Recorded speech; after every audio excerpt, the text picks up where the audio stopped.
Three of us. Most of them. The three of us here. That's it. It may surprise you. All I just wanted to ask, Paul, and I respect your stance on all of it. I'm just curious because, like, we've seen you obviously in the past, the first round against Tampa. So did you just get to the point where you're like, I think it's... No, John was already in line in the first round. Oh, he didn't give you a chance. He never gave me a chance. He was still mad at me, so he went off his bench with the line.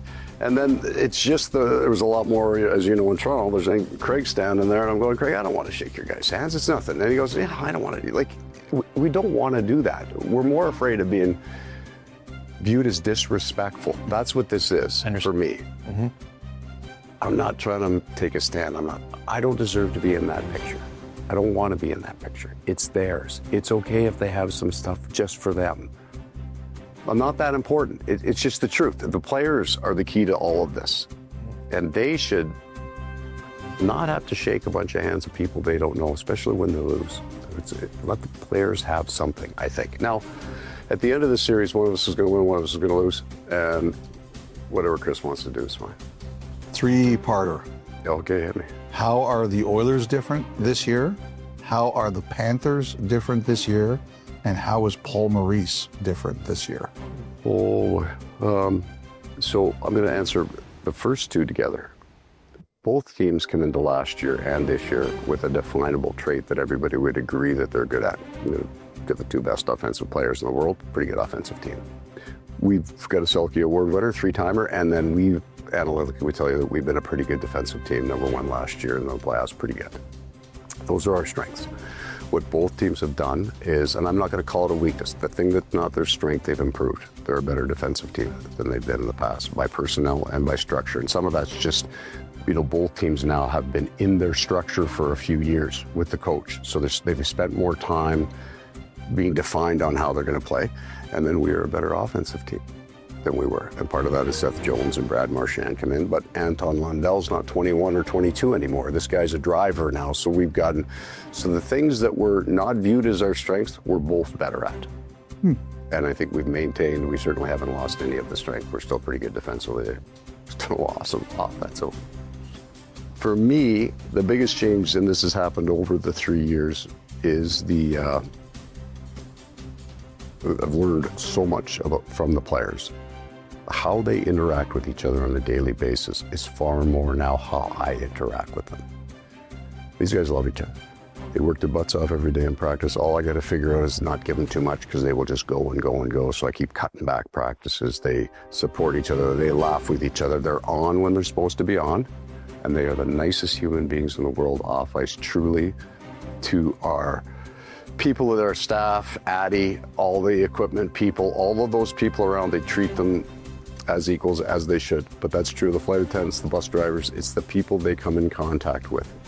So what I've learned from these guys is you can be wired and on, drink all your coffee and say all the things you say on game day, but you don't have to be like that every day. And you can actually just sit there relaxed and enjoy them as people.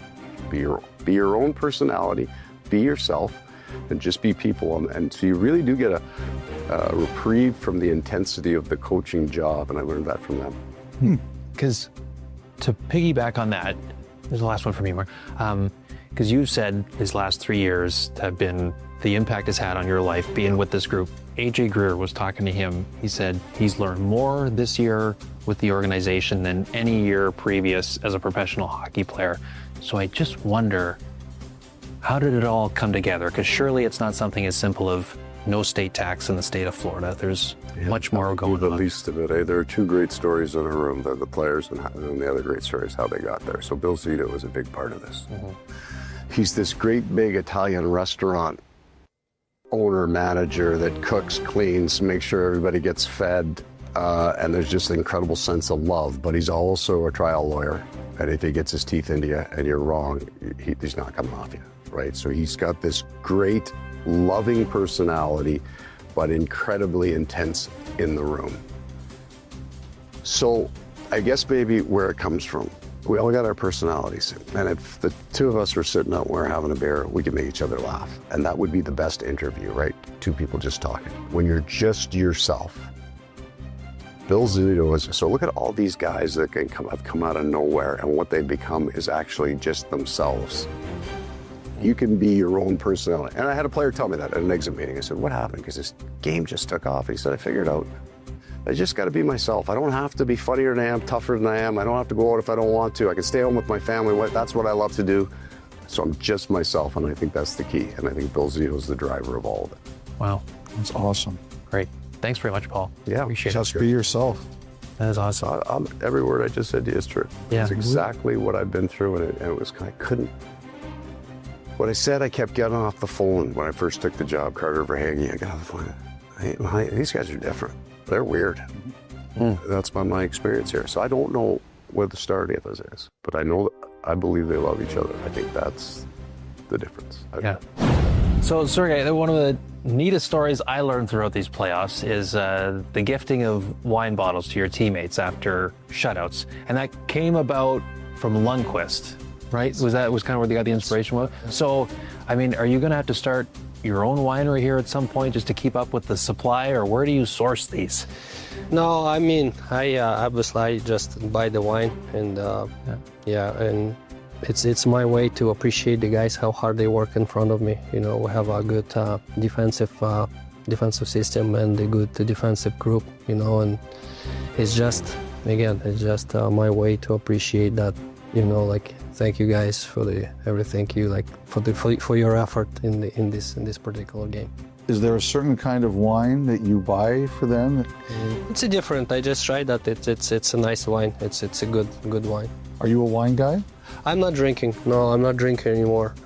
So it's Okay.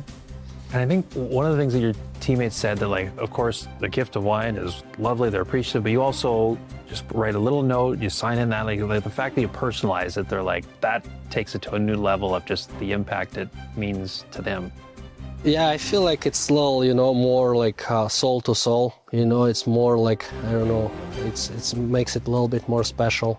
I don't know if the guys gonna drink it or not, but like you just put it there and sign, and I don't know. I just feel that it's the right way to do it, and just to feel, just guys, it's not just to like give it like here's the wine, thank you, and that's it. You just write it down like thanks for your effort, and and that's I don't know. It stays there. I feel that's the right way. One of my favorite stories about you is there's a lot of players who have made NHL money for longer than they expected because they would go on the ice with you every morning and they would shoot with you. Steven Lorentz talks great about you. Zach Dalpe talks great about you. I guess it's Jesper Boqvist this year. Why is your shooter so important? Yeah, he's like, and those guys are just great guys. That's why they say that. So it's for sure they are great players, and then Stevie had a good season this year too. It was good challenge to play against them this year. You know, against Toronto series, they were great. So it wasn't easy, and they gave us a good challenge. But the shooter is important. So because the guys basically it's not easy for them to do. You know, to shoot where I ask them, because it's basically they go off their own way to, like, you know, to make me better, to develop me, and again I appreciate that a lot. So it's not maybe not fun for them to do, but like they still do that. It's every day, pretty much it's every day, and I appreciate that effort. You know, Sergei, there's a bunch of young goalies who are going to listen to this, and they're going to want to know, how does Sergei Bobrovsky practice? So maybe tell us one or two things that you do that you would say, if you're a young goalie and you want to be successful, do this.